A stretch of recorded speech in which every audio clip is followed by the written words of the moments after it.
¿Qué pasaría si Jesús apareciera en 2026? Esta es una pregunta a la que muchos podría sorprender y cambiar radicalmente su punto de vista sobre las enseñanzas de Jesús. En 2026 el mundo parece avanzar más rápido que nunca, pero también más roto. Mientras unos viven rodeados de lujo y tecnología, millones de personas sobreviven entre guerras, hambre y abandono. Ciudades enteras quedan destruidas por conflictos políticos y religiosos. Bosques desaparecen consumidos por incendios y contaminación. Y cada año la desigualdad crece aún más. Las redes sociales deciden qué debemos pensar. La desinformación se propaga más rápido que la verdad. Y muchas veces la religión, la política y el poder son usados para dividir, manipular y enfrentar a las personas. La humanidad parece haber perdido algo esencial: compasión, empatía, humanidad. Y entonces, en medio del caos, aparece un hombre, sin dinero, sin guardaespaldas, sin poder político, solo una voz y un mensaje que incomoda al mundo entero. Algunos creen que es un loco, otros aseguran que es un profeta, y millones comienzan a hacerse la misma pregunta: ¿y si realmente fuera Jesús? Jesús no aparecería entre los poderosos ni los ricos. No llegaría rodeado de lujo, ni sería recibido en los grandes palacios del mundo. Su presencia, en cambio, se dirigiría hacia el otro lado, hacia los olvidados. Su principal preocupación serían los pobres y los marginados, aquellos que viven sin recursos, sin oportunidades y muchas veces sin siquiera ser vistos por la sociedad. No los vería como estadísticas, sino como el centro real del problema del mundo en 2026. También levantaría la mirada hacia los lugares donde el sufrimiento humano ha sido normalizado. Los crímenes de lesa humanidad, las guerras prolongadas y las crisis humanitarias seguirían marcando la vida de millones de personas. Palestina, entre otros territorios, Jesús miraría esto con decepción y tristeza. Y entonces su mensaje se volvería inevitablemente incómodo para los que tienen el poder.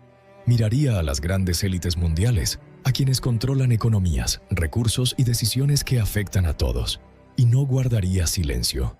Los señalaría por su hipocresía, por hablar de progreso mientras mantienen la desigualdad, por defender valores mientras priorizan únicamente sus propios beneficios. Un mensaje directo, claro y difícil de ignorar. Porque en un mundo tan avanzado como el de 2026, lo que más seguiría faltando no es tecnología, sino humanidad. Igual que hace más de 2000 años, Jesús seguiría predicando su mensaje. Pero en 2026 el escenario sería completamente distinto y mucho más ruidoso, porque esta vez su voz no solo recorrería plazas y caminos, también se expandiría a través de pantallas, titulares y algoritmos. En cuestión de horas, su figura se volvería viral. Jesús sería trending topic en todas las redes sociales. El mundo entero empezaría a hablar de él. Debates encendidos, teorías, discusiones en programas, podcasts y directos. Los creadores digitales analizarían cada palabra, cada gesto, cada enseñanza, intentando descifrar si es un mensajero, un profeta, o algo imposible de encajar en la era moderna.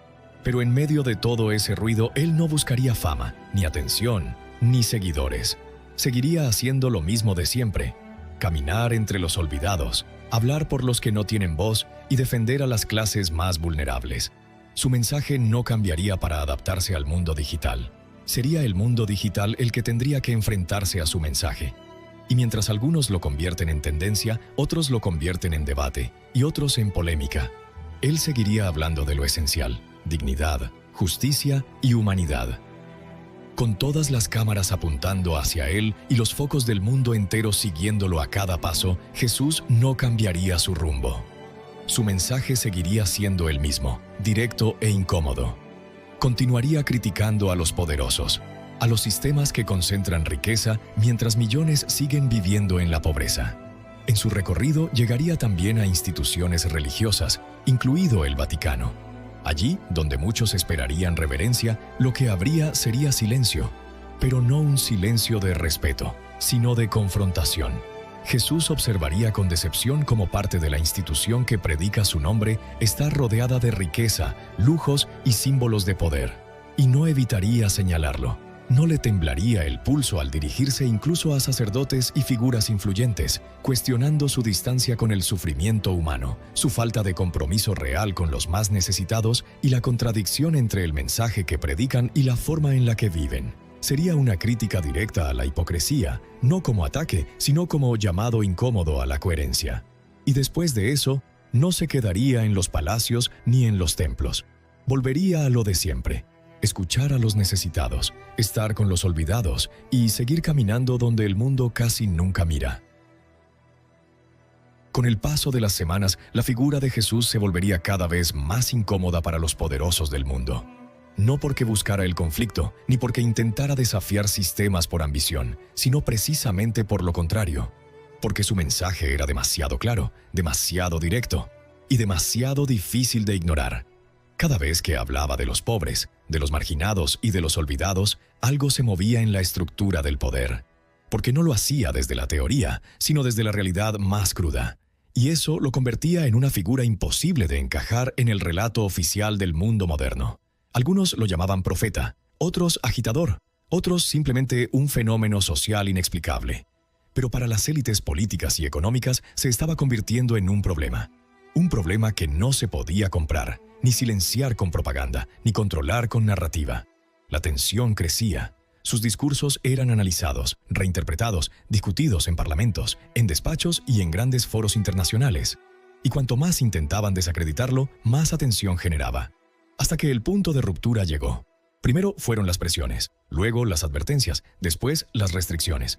Pero nada de eso funcionó, porque Jesús seguía en lo mismo, en las calles, con los pobres, con los enfermos, con los que nadie escucha. Su mensaje no se debilitaba, al contrario, se hacía más fuerte cuanto más intentaban detenerlo. Y entonces ocurrió lo inevitable. Su arresto fue presentado como una medida de seguridad global, un intento de restaurar el orden. Pero para gran parte del mundo fue visto como algo mucho más profundo. El momento en el que la voz más incómoda había sido finalmente silenciada. Las cámaras lo siguieron hasta el final. Cada paso, cada silencio, cada mirada. El mundo entero observando en directo cómo una figura que hablaba de justicia era tratada como una amenaza. Y poco después llegaría la ejecución. Un acto que no pasaría desapercibido ni quedaría en el olvido. Al contrario, se convertiría en un punto de inflexión global. Manifestaciones, debates, crisis de conciencia colectiva. Un mundo dividido entre quienes lo veían como una necesidad del sistema y quienes lo consideraban una injusticia irreparable. Pero incluso en ese final, su historia no se reduciría a la violencia del momento, porque lo que quedaría no sería su arresto, ni su juicio, ni su ejecución, sino la pregunta que empezaría a recorrer el mundo entero después de todo eso. ¿Qué significa realmente seguir ignorando a los que sufren cuando alguien lo dijo tan claro y nadie quiso escuchar? Deja un like y suscríbete si te ha gustado el video.